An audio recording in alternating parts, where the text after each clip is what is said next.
Time now to bring in Alan Hahn. Time for his Knicks Fix. And as always, we bring in Alan from the Squarespace studio downstairs. Alan, Vince Carter is soon going to be 43 years of age. He says this is his last year. If so, this is his last trip to MSG. Yeah, it's really amazing if you think about it, how long his career has spanned. And we'll get into that in a couple of minutes. But yes, this will be his last appearance at the Garden tonight if this is his last season. And he said last June that it would be. So an NBA record 22 seasons in the league. It's really incredible the longevity that he has had. And he is the oldest player to play in the league since Kevin Willis retired in 2007 when he was 44 years old. Now he's just playing about 15 minutes a night with Atlanta. It's a young team, and we saw him in the preseason, however, here at the Garden, that, you know, when he gets it going, he still has a little bit of flair as he hit those 4 3-pointers to end the first half of that preseason game, had the Garden buzzing as always. Now, whatever happens tonight, as we're watching some of the amazing, some of the dunks that he had throughout his career, no matter what happens tonight, however, he is still going to be among the top scorers in Garden history. You look right here, obviously Michael Jordan at number 1 in the career points per game. Kobe Bryant didn't play nearly as much because he played out west, but still at 29. LeBron, of course, Kareem, and then Karl Malone.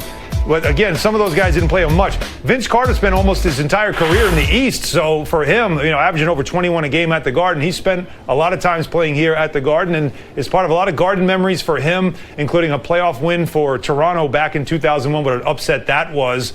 And we also, in Knicks history, remember that he had that dunk over Frederick Weiss that a lot of Knicks fans will never forget, as Weiss never played in the NBA after that. Alan, for Knicks interim head coach Mike Miller, this is game 6. So far, the Knicks under Miller are 2-3. They went 2-2 on the road trip. What have you seen so far under the new coach? Well, I'll tell you what, to keep it simple, they're turning the ball over less, they're fouling less, and they're scoring a lot more in the paint. So that's the subtle differences. I think the most obvious differences, and there's the numbers tell you right there. I mean, as you see right there, the last 5 games, you know, turnover percentage is the 6th best in the league. Fouling is actually 8th best. The fast break points allowed, so they're keeping teams from breaking on them, 5th best. And points in the paint, as you see, they're scoring. That's 5th best. Now, the other numbers in the first 22, the turnover percentage was 20th in the league. They were fouling the most at 23-8, the most in the league. Fast break points allowed was a top 10, and points in the paint was last in the league. So dramatic difference, as you see, that scoring in the paint.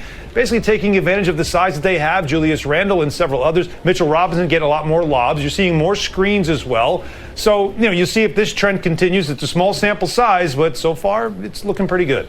Alan, December 15th has come and gone. What is the significance of that? Well, it's the official opening of the NBA trade season, or the unofficial opening, I guess the way you put it. But a lot of fans look forward to trade rumors, and now you can really start heating them up, as almost 90% of the league now is available to be traded. And some really big names are out there right now in the rumors, and we're looking right now at some of them. Kevin Love, it seems to always be in the trade rumors.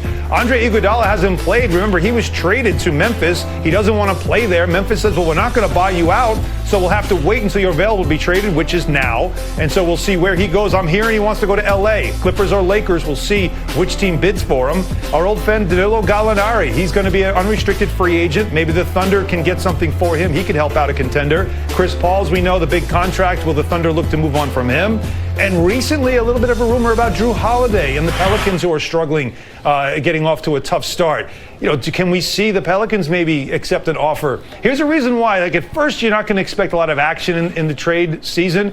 But I do think there's reason to think this will be an active one. First, free agency this summer is not going to be nearly as big as last summer's. There's not a lot of big names available. And there's also more teams who think they can contend this year. So before February 6th, which is a trade deadline, you might see a lot of action this year. Okay, Alan, before you go, how about a stat of the night?